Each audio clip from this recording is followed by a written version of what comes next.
Selamat datang di Pertukaran Pikiran. Fokus kita kali ini adalah pernyataan Presiden Prabowo Subianto di KTT PBB baru-baru ini ya. Beliau ini menawarkan sebuah posisi baru, Indonesia siap mengakui Israel tapi ada syaratnya. Israel harus mengakui Palestina sebagai negara merdeka. Ini disampaikannya di forum PBB yang memang khusus membahas solusi dua negara. Nah, pertanyaan intinya gini, apakah tawaran bersyarat ini langkah pragmatis yang katakanlah cerdas untuk mendorong solusi atau justru berpotensi menggerus komitmen prinsipil kita Indonesia terhadap Palestina? Kalau bagi saya pribadi ini adalah langkah diplomasi pragmatis yang ya patut dipertimbangkan lah. Nah, kalau saya justru melihatnya langkah ini menimbulkan pertanyaan serius ya, terutama soal implikasinya terhadap konsistensi dan juga komitmen prinsipil kita yang sudah ya sangat lama kita pegang. Saya kira gini, pernyataan Presiden Prabowo ini bisa kita lihat sebagai terobosan diplomatis. Cukup berani. Tujuannya kan jelas ya, mencoba memecah kebuntuan lah dalam isu ini. Beliau juga tetap kok menegaskan komitmen pada solusi dua negara. Seperti yang dikutip itu, hanya solusi dua negara yang akan mengarah ke perdamaian. Terus tawaran jaminan keamanan bagi Israel yang kabarnya dapat tepuk tangan itu kan insentif nyata dalam negosiasi. Ini nunjukin Indonesia mau berperan aktif gitu, mencari solusi konkret, bukan cuma sekedar mengecam kekerasan meskipun kecaman itu tetap penting ya. Dan disampaikan juga kan, kami mengecam segala bentuk tindakan kekerasan terhadap masyarakat sipil tak berdosa. Jadi ini upaya nyata menuju apa yang beliau sebut langkah bersejarah mewujudkan perdamaian. Saya paham sih logikanya, tapi saya melihatnya dari kacamata yang agak berbeda. Pernyataan ini menurut saya menyimpan potensi masalah. Kekhawatiran saya itu pengakuan bersyarat ini jangan-jangan malah bisa melemahkan dukungan historis Indonesia yang selalu kuat tanpa syarat gitu untuk kemerdekaan Palestina. Sesuatu yang beliau juga sebutkan kan, pentingnya kita harus menjamin status kenegaraan Palestina. Pertanyaannya jadi, apakah dengan mengaitkan pengakuan kita pada tindakan Israel, ini justru nggak ngasih Israel posisi tawar yang lebih enak? Ada risiko kita malah bergerak ke arah normalisasi, ya artinya hubungan diplomatik penuh, sebelum hak-hak fundamental Palestina itu benar-benar terwujud. Belum lagi potensi inkonsistensi.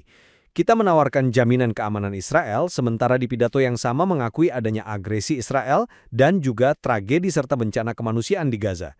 Itu gimana? Oke, cara saya melihatnya begini.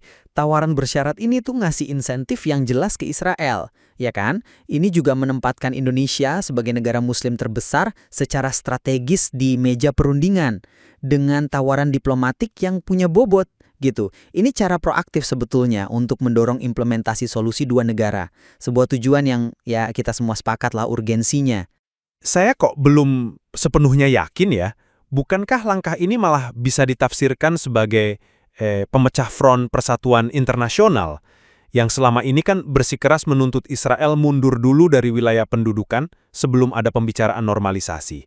Apakah ini tidak justru berisiko mengurangi daya tawar kolektif pihak Palestina? Dan lagi, apa momentumnya tepat untuk menawarkan hal ini sekarang? Justru menurut saya bisa jadi sebaliknya. Ini sinyal kuat kesediaan Indonesia untuk terlibat secara konstruktif. Ya, dalam diplomasi tingkat tinggi, langkah ini kan melampaui sekedar retorika kutukan yang selama ini mungkin ya kita akui kurang efektif. Meskipun sekali lagi saya tekankan, kecaman terhadap kekerasan, mengecam segala bentuk tindakan kekerasan, itu tetap disampaikan dan penting. Ini semacam evolusi pendekatan diplomasi kita mungkin. Tapi, apakah sinyal konstruktif ini gak datang dengan harga pengorbanan prinsip solidaritas? Prinsip yang udah lama jadi ciri khas politik luar negeri kita. Apakah ini secara gak langsung mengabaikan realitas ketidakseimbangan kekuatan yang, ya ampun, sangat nyata di lapangan? Terutama ketika kita sendiri mengakui ada agresi Israel dan bencana kemanusiaan. Ada bahaya loh, tawaran ini dilihat sekedar sebagai pintu masuk normalisasi tanpa ada kemajuan yang substansial buat Palestina. Nah, soal klausul jaminan keamanan yang Anda angkat tadi, saya rasa itu perlu dilihat sebagai bagian dari bahasa standar diplomasi perdamaian. Jaminan keamanan timbal balik itu kan hampir selalu jadi elemen kunci dalam kesepakatan damai yang langgang. Ini justru menunjukkan komitmen pada solusi dua negara yang stabil, yang aman bagi kedua belah pihak, bukan cuma satu pihak. Ini menunjukkan visi jangka panjang menurut saya. Itu poin yang bisa diperdebatkan tentu. Tapi saya tetap bertanya, Menjamin keamanan pihak yang dalam konteks pidato yang sama loh ya, disebut sebagai pelaku agresi dan penyebab bencana kemanusiaan, bukankah ini ngirim pesan yang paling tidak ambigu? Terus gimana dengan kebutuhan keamanan pihak Palestina sendiri, yang seringkali kan terabaikan dalam narasi keamanan regional?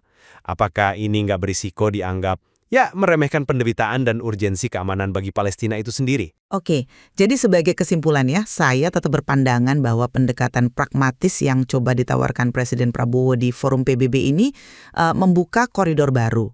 Ini sebuah upaya berani lah untuk mendorong solusi dua negara yang sudah lama macet, sekaligus menegaskan peran kepemimpinan Indonesia dalam mencari solusi diplomatik di tingkat global. Sementara saya, setuju bahwa solusi dua negara tetap jadi tujuan akhir. Tapi tawaran pengakuan bersyarat ini mau tidak mau memunculkan pertanyaan-pertanyaan fundamental. Terutama soal konsistensi prinsipil Indonesia dan juga potensi resiko diplomatik yang menyertainya. Ini isu yang perlu kita cermati bersamalah, implikasinya ke depan. Tentu saja, kedua perspektif yang kita diskusikan hari ini kan menyoroti betapa rumitnya ya, menyeimbangkan antara, katakanlah, pragmatisme diplomatik dengan solidaritas berdasarkan prinsip dalam isu Palestina-Israel ini. Dilema ini tercermin dengan jelas dalam pernyataan Presiden di PBB itu. Ya, tidak diragukan lagi. Pernyataan ini menandai sebuah babak baru atau paling tidak potensi arah baru lah dalam diskursus kebijakan luar negeri Indonesia. Ini jelas membutuhkan pengamatan dan analisis yang terus-menerus, baik terhadap materi pidatonya maupun perkembangan selanjutnya di lapangan.